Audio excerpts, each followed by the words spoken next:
In this video, we're going to work on a word problem.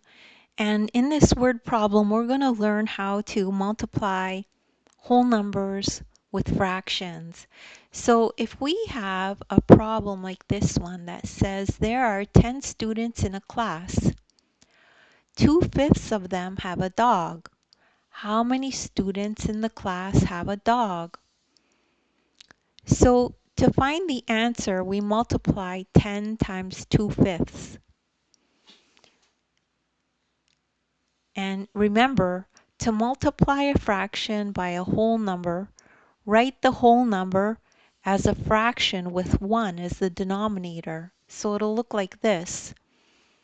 So you write 10 as a fraction.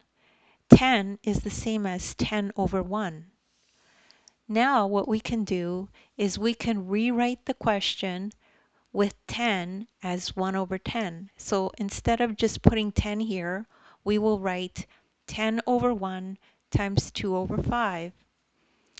So now what we can do is we could do the multiplication like this. So we do 10 times 2 over 1 times 5. This is how you rewrite this.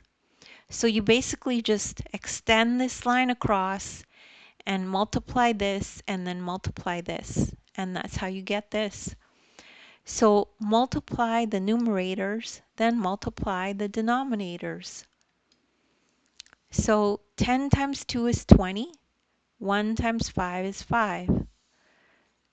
So we know we need to simplify this, right? So 20 over 5 equals 20 divided by 5, which equals 4. 5 fits into 24 times. So if 2/5 of the class have a dog, then 4 students have a dog. So that's the answer to this question. And if you don't understand this right away, you could just rewatch the video. As well, I have links in the description to videos that are similar to this, and they cover things like improper fractions, which is what we have here. We have an improper fraction, and we have links to videos that are similar to this but are just not word problems, so they're easy to follow. As well, you could download the ebook and follow along in the ebook this exact lesson as you watch the video. Make sure to like and subscribe, and thank you so much for listening.